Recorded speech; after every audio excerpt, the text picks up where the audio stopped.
Shalom saudara terkasih, salam jumpa bersama saya Roma Amo MSC dalam RSM Renungan 1 Menit pada hari puasa yang ke-15. Tentunya semoga tetap semangat dalam melaksanakan puasa di masa Prapaskah ini. Dan kiranya juga lewat puasa, doa, dan juga bersedekah kepada saudara-saudara kita senantiasa juga semakin dekat dengan Tuhan yang kita imani. Dan kiranya juga pada masa Prapaskah ini juga melalui ulah tapa, amal bakti dan doa-doa kita juga senantiasa kembali dan bertobat kepada Allah. Saudara, firman Tuhan pada hari ini kita akan merenungkan tema tentang menerima kerajaan Allah. Menerima kerajaan Allah, dan ini kita ambil dari kitab atau Injil Matius pasal 21 ayat 33 sampai dengan 43, dilanjutkan 45 sampai 46. Saudara, dalam kisah tentang atau perumpamaan tentang penggarap-penggarap kebun anggur, di sini disampaikan oleh Yesus kepada orang-orang Farisi, ahli-ahli Taurat, kepada orang banyak dan juga murid-muridnya tentang seorang tuan tanah yang mempersiapkan segala sesuatunya di kebun anggurnya sebelum dia berangkat ke negeri yang lain. Dia menggali lubang, juga menanam pagar sekeliling, dan juga mendirikan menara jaga di dalam kebun anggur itu, dan ia menyewa kebun itu kepada penggarap-penggarap. Dan ketika tiba waktunya untuk menuai hasil dari kebun anggur itu, ia mengirim utusan-utusan hamba-hambanya untuk datang. Tetapi hamba-hambanya itu ada yang dipukuli, ada yang kemudian dilempari dengan batu, ada yang dibunuh. Tuhan juga mengirimkan hamba-hamba yang lain yang lebih banyak daripada yang pertama. Tetapi hamba-hamba yang lain ini kemudian diperlakukan seperti yang pertama. Akhirnya tuan kebun anggur itu mengirim anaknya sendiri, anaknya yang tunggal. Pikirnya ahli warisnya ini pasti disegani.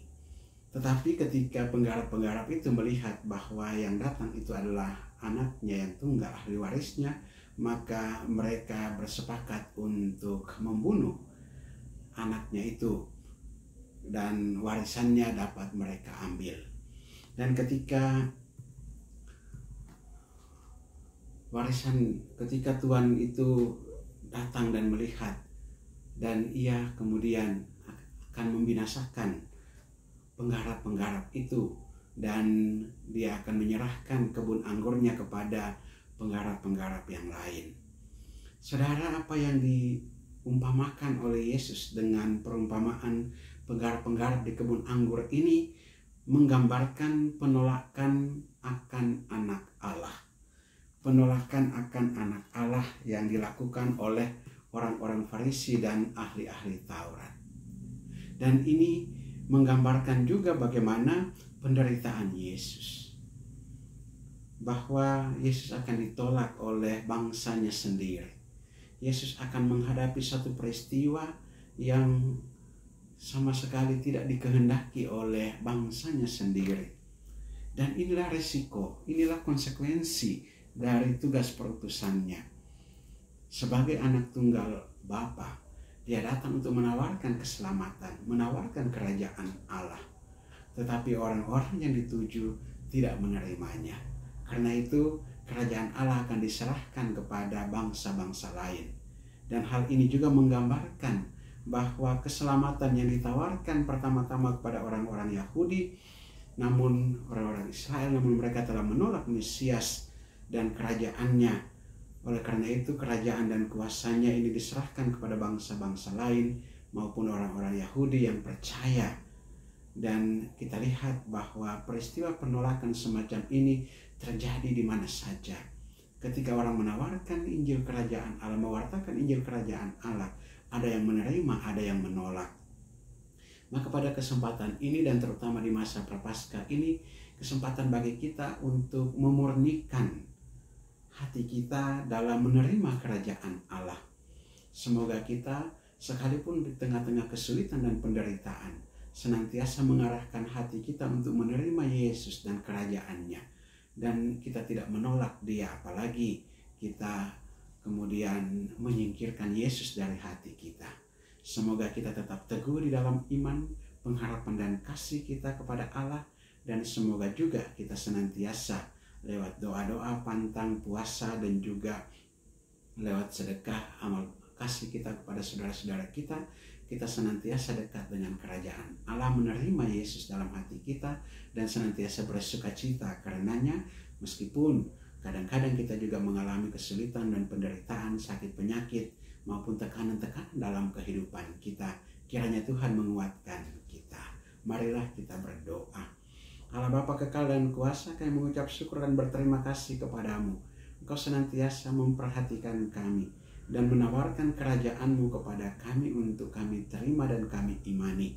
Kami bersyukur atas rahmat yang telah Engkau berikan pada kami, terutama pembaptisan yang memungkinkan kami untuk menerima kerajaan-Mu, menerima Engkau sendiri dan Putra-Mu, dan juga menerima Roh Kudus dalam kehidupan kami.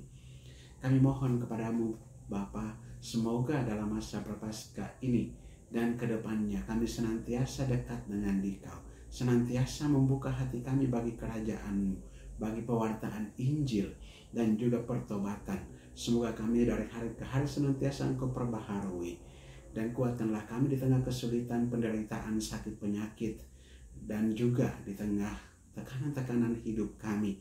Semoga berkat kuasa Roh-Mu kami dapat keluar dari situasi-situasi dan tekanan hidup kami, dan senantiasa berpegang teguh pada Dikau yang mengajarkan kepada kami untuk tekun dan setia, untuk menerima kerajaan-Mu, untuk menerima Yesus Putra-Mu, dan menjadi sukacita, bergembira dalam kehidupan kami ini. Semoga kami menjadi anggota-anggota kerajaan-Mu yang sungguh-sungguh Engkau berkati dan Engkau lindungi dalam setiap kehidupan kami.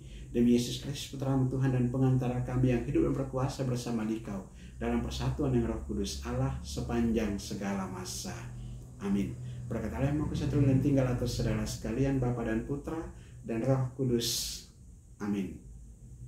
Saudara terkasih, apabila Anda berkenan dengan renungan ini dan belum subscribe channel ini, silakan Anda subscribe dan klik tanda lonceng untuk mendapatkan update renungan ini setiap hari. Dan bagi saudara-saudara yang hendak memasukkan wujud-wujud doanya, silakan menghubungi saya secara pribadi ataupun tulis di kolom komentar channel ini. Saya akan bantu dalam doa-doa saya. Dan bagi saudara-saudara yang hendak memberikan apresiasi ataupun catatan komentar, silakan juga menulis pada kolom komentar channel ini. Dan bagi saudara-saudara yang hendak membagikan renungan ini kepada saudara-saudara kita yang lain, silakan dibagikan agar juga menjadi berkat bagi mereka. Saudara-saudara terkasih, tetap semangat dalam masa puasa ini, dan dalam pantang puasa, dalam doa-doa, dan juga dalam bersedekah. Semoga kita senantiasa bersukacita di dalam Tuhan dan senantiasa dekat dengan Tuhan di masa Prapaskah ini. Shalom, Tuhan memberkati.